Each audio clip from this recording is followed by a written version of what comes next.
balita. Ang aming narinig, ang aming ibinabalita sa Pilipinas at sa buong mundo. Ito ang balita. Mula sa bulwagang pambalitaan ng UNTV, si Rosalie Cos. Magandang tanghali, ito ang Balita Weekend Edition. Narito ang mga headlines.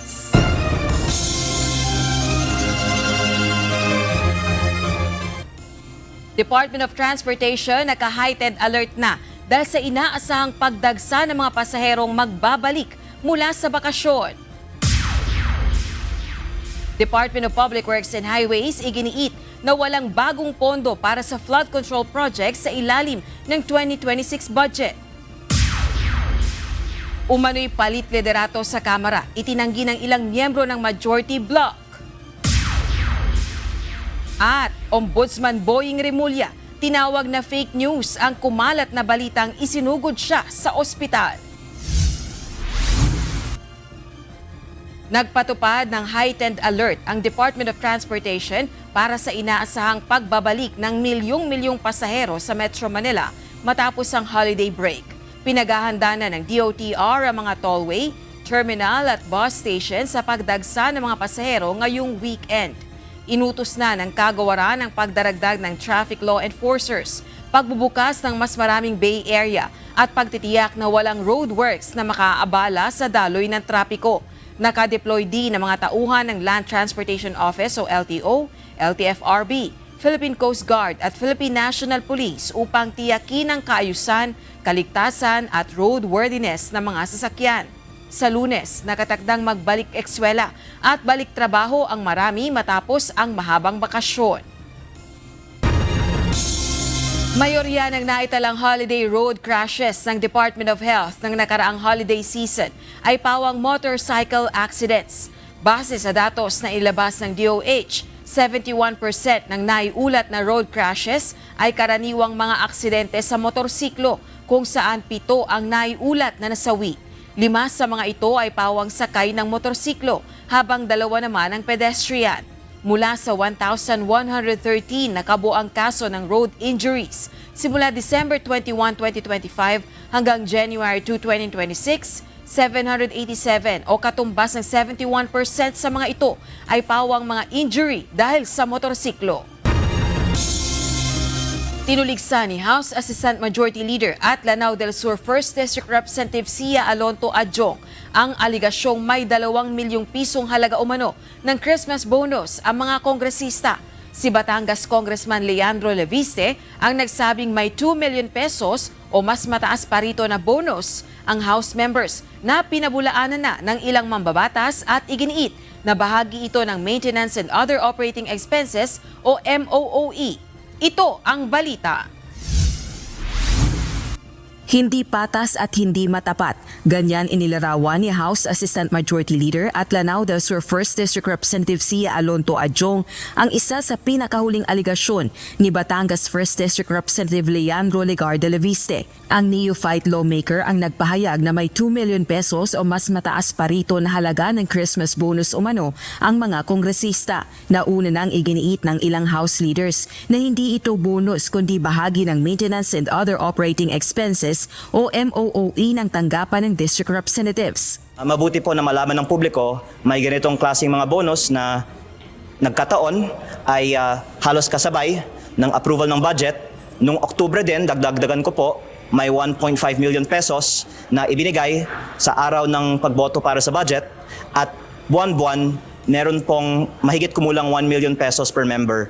Ang lumalabas po, ang isang representante ay may 20 million pesos of MOOE at sweldo kada taon. Times 318, ito po ay mahigit 6 billion pesos. They are not bonuses. So there's a misinterpretation. How disingenuous of him na yun ang ilalabas niya. I think for someone who only has a hammer, he sees everything as a nail. Tila sumamari ng loob ng Lanao del Sur congressman sa neophyte lawmaker dahil sa mga aligasyon nito sa mga kasamahan sa Kamara. If he does not want the MOE, if he does not want to run his district office because I believe he's a billionaire, he does not need that kind of money, so be it. That's his choice. But to project that the House is and all the members are rotten because we received the MOE is not only unfair, it's disingenuous. Dagdag pa nito, accounted for at well-documented ang MOOE ng Kamara. Dumadaan din anya ito sa auditing processes. Rosa Licoz, UNTV News and Rescue. Diyos ang aming sandigan, serbisyo publiko ang aming pinahahalagahan.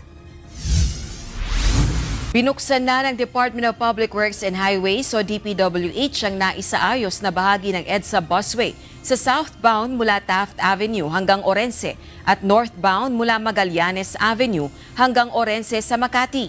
Puspusa naman ang pag-aaspalto sa natitirang bahagi ng busway upang pabilisin ang EDSA rehabilitation. Kabilang dito ang southbound mula Taft Avenue hanggang Rojas Boulevard at northbound mula Rojas Boulevard hanggang Magallanes Avenue. Tinatapos na rin ang paglalagay ng pavement markings para sa mas maayos na daloy ng trapiko. Simula January 5, ang mga gawaing pagkukumpuni ay isasagawa mula 10 p.m. hanggang 4 a.m. upang hindi makaabala sa mga motorista tuwing rush hours. Abiso sa mga motorista, posibleng salubungi ng panibagong dagdag bawas sa presyo ng langis ang mga motorista sa susunod na linggo. Base sa inisyal na resulta ng 4 na araw na oil trading sa international market, maaaring tumaas ng 30 hanggang 50 sentimos ang kada litro ng diesel, habang posibleng bumaba ng 10 sentimos kada litro o maaari rin na walang magiging paggalaw sa presyo ng gasolina. Samantala, nasa 20 hanggang 40 sentimos naman kada litro ang inaasahang madaragdag sa presyo ng kerosene. Iaanunsyo ang final oil price adjustment sa Lunes at ipatutupad naman sa araw ng Martes, January 6. Iginiit ng Department of Public Works and Highways o DPWH na walang nakalaang pondo para sa bagong flood control project sa kanilang 2026 budget sa layuning i-streamline ang gastusin ng ahensya. Sa pahayag na inilabas ng ahensya, ipinaliwanag nito na ang proposed 2.49 billion pesos ay ilalaan para sa maintenance and other operating expenses o MOOE na mga umiiral ng flood control projects at programa, kabilang ang Oplan kontra baha. Gagamitin ang pondo para sa declogging, desilting, dredging, repair at clearing operations upang mapanatiling maayos ang daloy ng tubig at drainage system sa buong bansa. Binigyang diin din ng ahensya na pinananatili nito ang pangako na gagamitin ng husto ang pondo para mapagaan ang panganib ng pagbaha sa kabila ng limitasyon sa budget.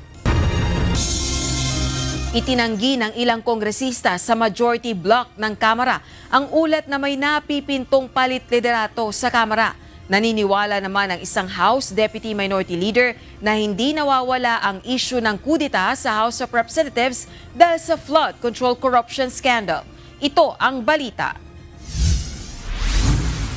Nagtataka si House Assistant Minority Leader at Lanao del Sur 1st District Representative Sia Alonto Adjong kung bakit hindi namamatay ang issue ng umano'y palit liderato sa Kamara. Itinanggi nito ang pinakahuling ulat na mayroong namumuong kudeta laban kay Speaker at Isabela 6th District Representative Faustino Boyeti III. Pinabulaanan din nito ang paratang na malayo ang loob ng House Speaker sa mga miyembro ng kapulungan at kailangan pang manghingi ng permiso mula sa tanggapan ng House Leader bago magpaunlak ng panayam sa media ang isang kongresista.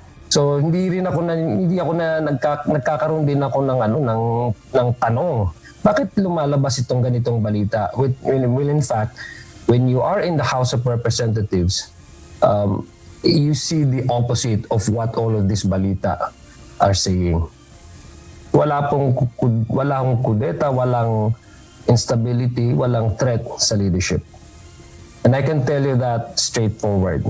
Maging si House Senior Deputy Speaker at South Cotabato 2nd District Representative Ferdinand Hernandez itinanggi ang mga aligasyon laban kay Speaker D. Anya, walang batayan ng mga ito, kabilang na ang umano'y pagiging hindi interesado ng Speaker na mapagtibay ang ugnayan sa ibang kasamahan sa Kamara. Samantala, naniniwala naman ang isang House Deputy Minority Leader na hindi nawawala ang issue ng kudeta sa House of Representatives dahil sa flood control corruption scandal. I guess, ibig lang sabihin nito ay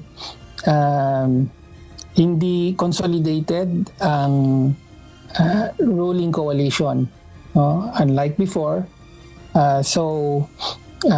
Malamang dulot na rin ito nung pagkayanig ng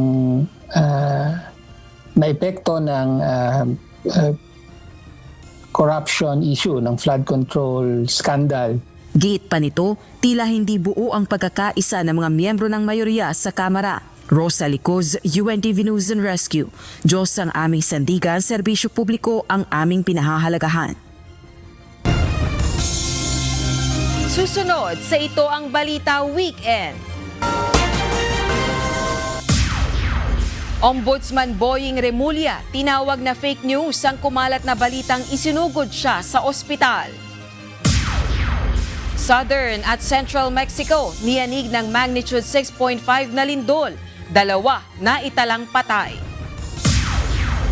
At Pop Kings na SB19, Cup of Joe, Ben and Ben at TJ Monterde, ilan sa mga nanguna sa online voting para sa 11th Wish Music Awards. Nagbabalik ang Ito ang Balita Weekend. Pinabulaanan ni Ombudsman Jesus Crispin Remulla ang mga usap-usapang siya ay dinala sa ospital. Inihayag din ang kanyang tanggapan sa pamagitan ng Assistant Ombudsman Spokesperson na si Miko Clavano na fake news ang naturang balita at walang katotohanan. Ayon kay Clavano, nag-almusal pa si Remulla ng sinigang. Sinabi rin ni Interior Secretary John Vic Remulla na nakapaglaro pa ng golf ang kanyang kapatid. Noong 2023, sumailalim si Remulla sa quintuple bypass heart surgery at kalaunan ay na-diagnose na may leukemia, subalit gumaling siya matapos ang chemotherapy, total body radiation at bone marrow transplant. Hiniling ng pulisya na sumailalim sa paraffin test si Lord Byron Torrecarion, ang live-in partner ng yumaong si Dueñas Vice Mayor Aimee Paz Lamasan. Ito ay sa gitna ng isinasagawang investigasyon upang malaman ang sanhi ng pagkamatay ng bise-alkalde. Naiulat na aksidenteng nabaril ni Lamasan ang kanyang sarili sa tiyan sa kanilang bahay sa La Paz, Iloilo City noong December 30 at namatay kinabukasan matapos sumailalim sa operasyon. Binuo ng pulisya ang Special Investigation Team upang suriin ang ebidensya at testimonya at linawin ang pangyayari. Ang baril na ginamit ay pagmamay-ari mismo ni Lamasan at kasalukuyang sinusuri ng PNP Regional Forensics Unit 6.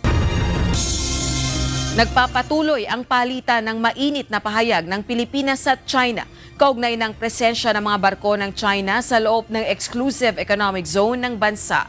Nilinaw ng Philippine Coast Guard na hindi nito inakusahan ang isang Chinese research vessel ng pagpasok o panghihimasok sa karagatan ng Pilipinas. Ayon kay PCG spokesperson Commodore J. Tariela, isinagawa ang Maritime Domain Awareness Flight upang hamunin ang presensya ng barko at beripikahin kung ito ay nagsasagawa ng marine scientific research nang walang pahintulot ng Pilipinas. Ito ay matapos ipagtanggol ng Chinese Embassy ang presensya ng research vessel Tanso Erhao malapit sa Cagayan at igiitang umano'y karapatan nito sa ilalim ng international law.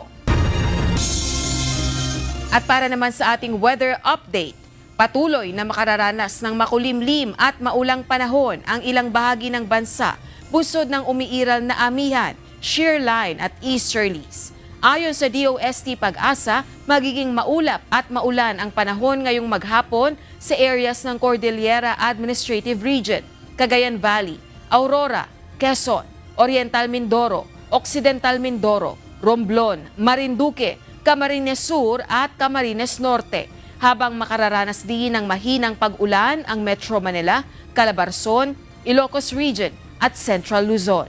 Inaasahan din ang mga pag-ulan sa nalalabing bahagi ng Luzon at Visayas dahil sa shear line, habang apektado naman ng easterlies ang area ng Mindanao. Sa ngayon ay walang bagong bagyo na binabantayan ng Pag-asa, pero batay sa forecast, posibleng magkaroon ng isang tropical cyclone ngayong January 2026.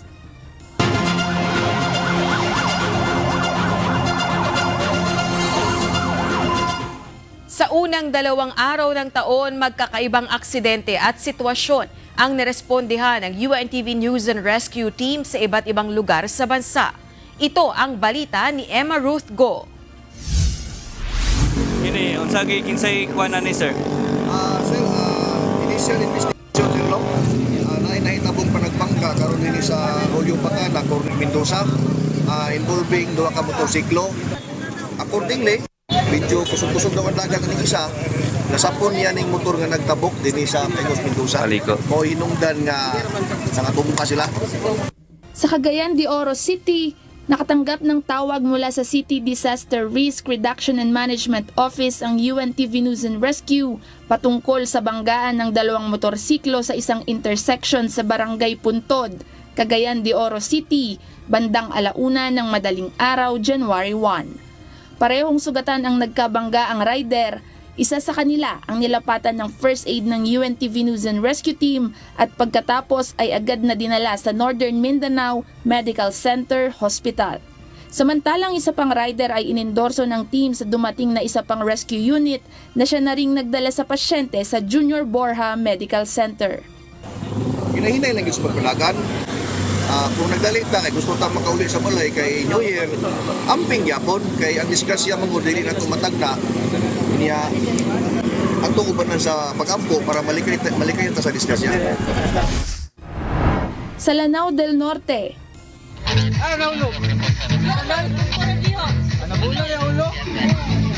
nilapatan ng paunang lunas ng UNTV News and Rescue Team ang isang 16 anyos na binata na nabagok ang ulo nang ito'y matumba. Nangyari ang insidente sa kanilang bahay sa Purok 3, Kanaway, Iligan City, bandang 2:45 ng madaling araw, January 1.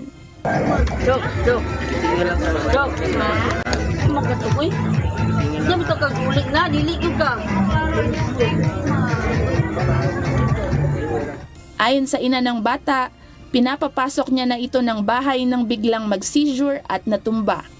Napag-alaman din na mayroong mental health condition ng lalaki. Matapos ang first aid ay inendorso ng team ang pasyente sa City Disaster Risk Reduction and Management Office para madala sa ospital. Sa Palawan, isang rider ang tinulungan ng UNTV News and Rescue Team nang maaksidente sa motorsiklo. Nangyari ang insidente madaling araw ng January 1 sa Malvar Road sa Puerto Princesa. Aniya nagwiwigil ang gulong ng kanyang motor dahilan para mawalan siya ng balanse. Binigyan ng first aid ang sugat sa kanyang tuhod at paa. Tumanggi na itong magpadala sa ospital. Sa Baguio City, isang senior citizen sa Tamawan, Pinsaw proper ang tinulungan ng team dahil sa pagkahilo at pagsakit ng batok gabi ng January 2. Humingi ito ng tulong sa kapitbahay na siyang tumawag ng agarang tulong. Inassess ng team ang kalagayan ng matanda at agad na dinala sa Baguio General Hospital upang masuri ng mabuti ang kanyang kalagayan.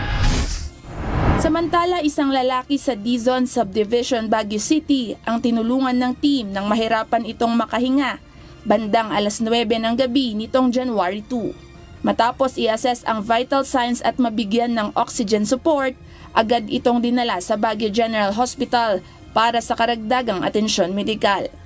Sa mga nangangailangan ng agarang tulong sa panahon ng aksidente o sakuna, maaaring makipag-ugnayan sa UNTV News and Rescue Hotline 8911-UNTV o 8911-8688. Emma Ruth Go, UNTV News and Rescue. Diyos ang aming sandigan, serbisyo publiko ang aming pinahahalagahan.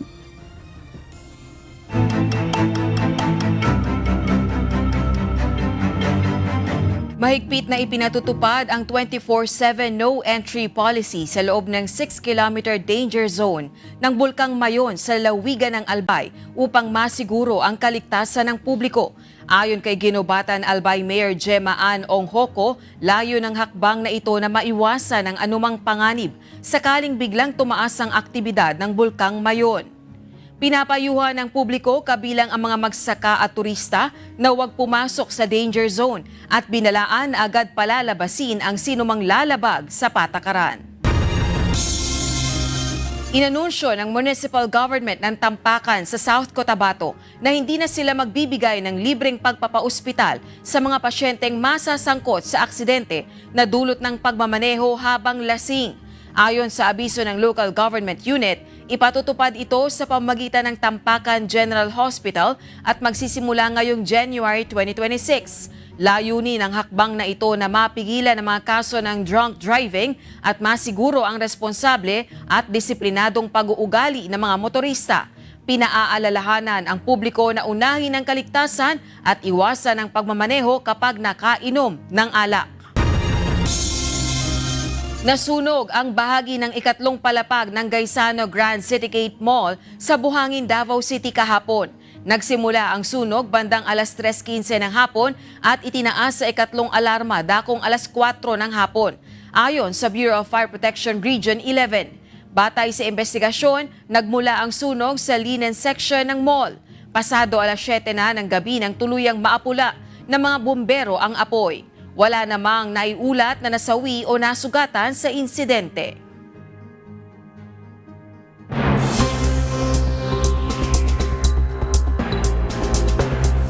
Niyanig ng magnitude 6.5 na lindol ang southern at central Mexico January 2 araw ng Biyernes doon, kung saan 2 tao ang naitalang nasawi. Naitala ang sentro ng lindol sa bayan ng San Marcos sa southern state ng Guerrero, malapit sa Pacific Coast Resort ng Acapulco, kung saan umabot din sa higit 500 aftershocks ang naitala. Bukod sa aftershocks, naiulat din ang ilang mga insidente ng landslide sa paligid ng Acapulco at mga highway sa estado. Ipinagpatuloy ng South Korea ang waiver sa visa processing fees para sa group tourist mula sa 6 na bansa kabilang ang Pilipinas hanggang katapusan ng June 2026. Inianunsyo ito ni South Korean Finance Minister Koo Yoon-chul matapos mag-expire ang waiver noong December 31, 2025. Ang karaniwang processing fee ng C3-2 visa ay 18,000 won o humigit kumulang 735 pesos. Ngunit libre ito para sa mga kwalipikadong grupo. Maaaring mag-apply ang bawat miyembro ng grupo ng personal o sa pamamagitan ng travel agency, tour guide o kapwa miyembro ng grupo ayon sa patakaran ng Korean Visa Application Center sa Manila. Paalaala na ang C3-2 visa ay para lamang sa short-term travel at hindi maaaring i-convert sa study o work visa habang nasa South Korea. Bukod sa Pilipinas, sakop din ng extension ang mga grupong galing China, India, Vietnam, Indonesia at Cambodia upang mapanatili ang momentum sa inbound tourism.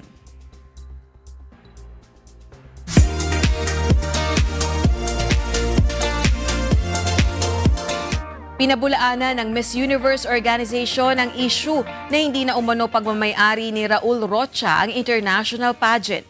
Sa opisyal na pahayag na inilabas ng MUO, nilinaw nitong nananatili sa kasalukuyang pamunuan at istruktura ang organisasyon at tinawag na mali at mapanlinlang ang mga kumakalat na impormasyon online.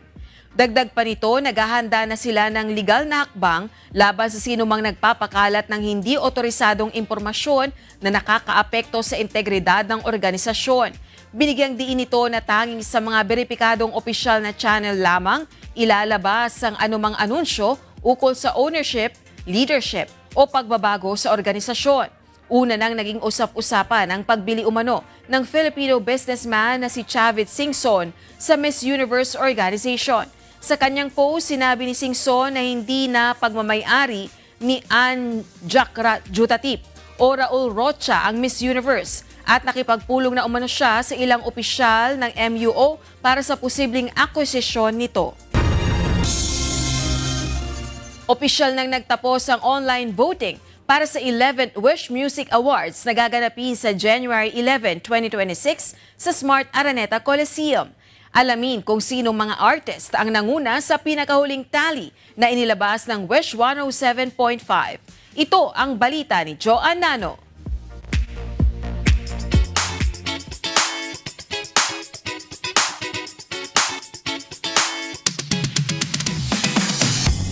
Mahigit isang linggo bago ang 11th Wish Music Awards, patuloy ang pananabik ng wishers sa isang gabi ng selebrasyon ng musikang Pilipino kung saan muling kikilalanin ang mga artist na nagmarka at nagbigay boses sa OPM sa nakalipas na taon. Kahapon, nagtapos na ang online voting kung saan ilang malalaking bituin ang nanguna batay sa inilabas na tali ng Wish 1075. Ang P-Pop Kings na SB19 ang isa sa mga pinaka-nangingibabaw ngayong taon matapos manguna sa ilang major categories kabilang ang Wish Group of the Year, Wish Pop Song of the Year para sa kantang Dungka, Wish Exclusive Pop Performance of the Year at Wish Exclusive Ballad Performance of the Year. Gayon din ang Wish Song Collaboration of the Year kasama ang pop star royalty na si Sarah Geronimo para sa kantang Umaaligid. Malaking porsyento din ng boto ang nakuha ni TJ Monterde sa kategoryang Wish Artist of the Year at Wish Exclusive Collaboration of the Year para sa kantang Pahinga kasama si James Reid. Nanguna naman ang bandang Ben & Ben sa Wish Exclusive Contemporary R&B Neo Soul Performance of the Year para sa Tomorrow With You at Wish Contemporary Folk Song of the Year para sa Saranggola. Habang ang Cup of Joe ang nakakuha ng top spot sa parehong Wish Exclusive Rock Alternative Performance of the Year at Wish Rock Alternative Song of the Year para sa Awiting Multo. Ilan pa sa mga artist na nakakuha ng highest votes sa iba't ibang major categories sina Emil Soul, Earl Agustin, Dionella, Kai Montinola, Player 2, Syra Gwyneth, Alex Bruce at Zay. Ang online voting ang bubuo sa 25% ng final results habang ang natitirang 75% ay ibabatay sa desisyon ng panel of judges.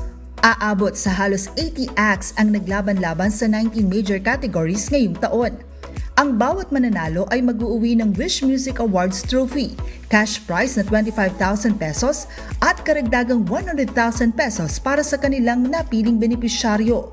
Bukod sa mga pangunahing parangal, igagawa din ang Wishers' Choice Awards sa nakakuha ng pinakamaraming boto mula sa publiko. Inaabangan din ang KDR Icon Awards na kumikilala sa husay sa musika at advokasya ng mga piling artist.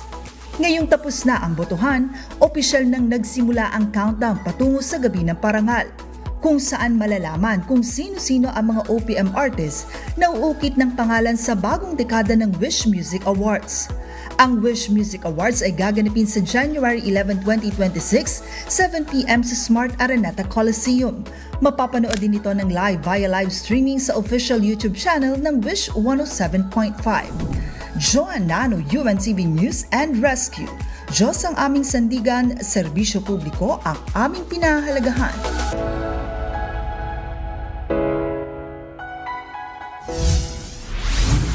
Balikan naman natin ang malalaking balita sa nakalipas na linggo. Ito ang Balita Weekend Refresh.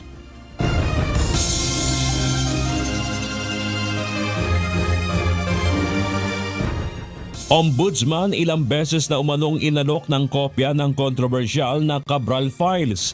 CPU ni former DPWH Undersecretary Catalina Cabral isa sa ilalim sa Digital Forensic Examination. First of all, the Office of the Ombudsman has actually been approached by multiple sources claiming to possess copies of the supposed Cabral files. Dating DPWH Yusek Cabral hindi tinulak o tumalon sa bangin batay sa forensic report ng PNP. Makikita niyo po na may mga vegetations ng konti pero as the result of the 3D scanning, mga 0.2 meters lang ang kanyang layo doon sa base of the ravine. So talagang hindi siya tumalon or talagang nagpadaus-dus lang talaga siya. BICAM report para sa 2026 General Appropriations Bill niratipikahan na ng dalawang kapulungan ng Kongreso. Any objection? Chair is none. The Conference Committee report on the disagreeing votes on House Bill 4058 is hereby approved and ratified. All those in favor of the Conference Committee report say aye. Aye. All those against say nay. Mr. Speaker. The ayes have it. The said Conference Committee report is ratified. Nawawalang bride-to-be natagpuan na. Sierra de Juan nakararanas umano ng financial distress. Mayor Benjamin Magalong may hawak umano ng kopya ng Cabral Files. Yuse Catalina Cabral nahirapang magpaliwanag doon ng tanungin tungkol sa DPWH files ayon kay Mayor Magalong.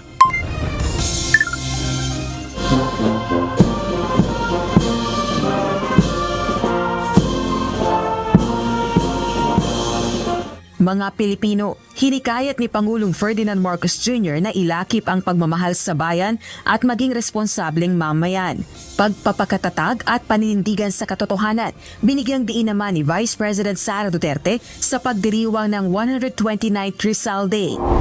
Rehabilitasyon sa ilang bahagi ng EDSA, natapos na at bukas na sa trapiko. 3 bagong istasyon ng EDSA busway, target tapusin sa uling bahagi ng 2026. Yung mass transportation talaga ay isang pangmatagalang solusyon. Magandang mga plano yan na magkaroon ng mga additional na mga bus station dito sa EDSA Carousel dahil nga malalayo kasi yung pagitan at mas malayo yung linalakad ng mga pasahero para makasakay. Seguridad sa mga ospital, pinahihigpitan ng Department of Health matapos ang mga tangkang pagdukot ng sanggol. Yung security measures sa ER. Kasi alam ng suspect na kung dumaan siya sa main and exit, hihingan siya ng discharge slip. Alam niya kabisado niya. Mukhang inaral na niya yung proseso ng ospital. So nakisabayan siya sa labas sa ER. Department of Health nagbabala sa sakit na maaring makuha sakaling bibiyahe papuntang Europa. DOH wala pang naitatalang bagong kaso ng super flu sa Pilipinas. Pagtala tayo ng 41 sa Pilipinas mula August 6 hanggang October 24. Wala pong natala before that. Sa ngayon po, wala po tayong mga kaso ng subclinic.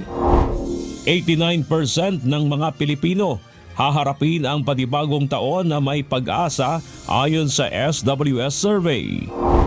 53 persons deprived of liberty o PDLs pinalaya mula sa Talisay City Jail bago ang pagpapalit ng taon.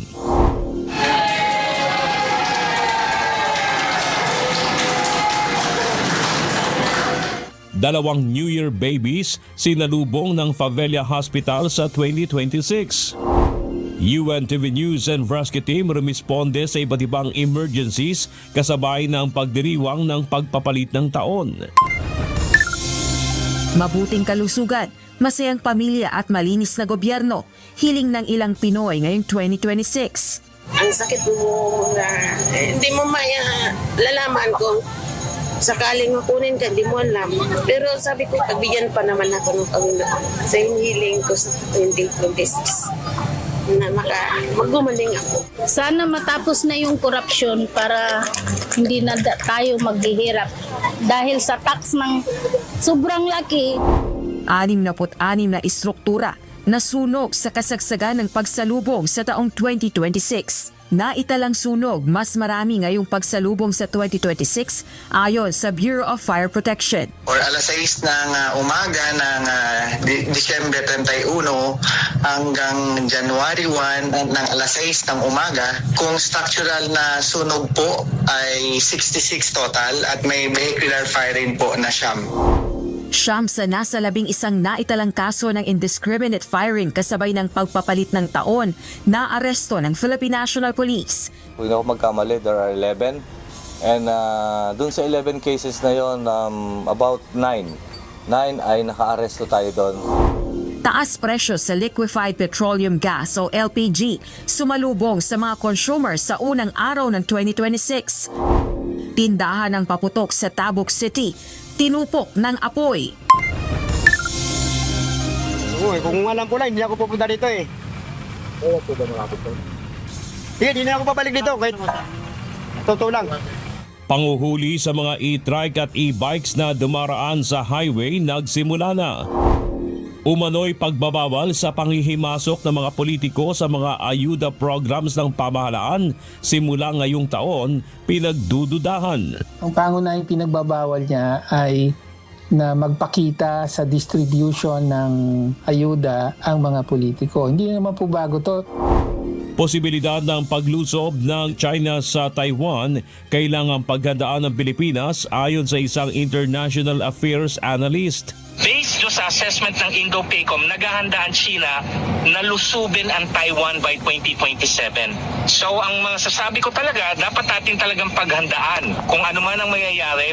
At DOH na babahala sa pagtaas ng road crash injuries sa holiday season sa 82%.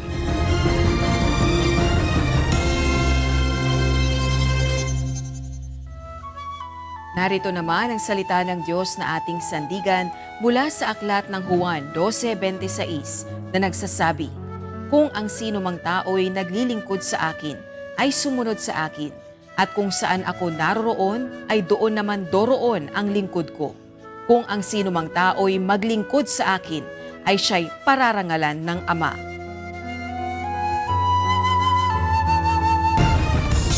Yan ang naging kabuuan ng ating balitaan ngayong araw ng Sabado. Aming inilahad ng buong katapatan kung paano namin nasaksihan. Sa ngalan ni Kuya Daniel Rason, ako si Rosa Licos. At dito sa UNTV, Diyos ang aming sandigan, serbisyo publiko ang aming pinahalagahan. Magandang tanghali.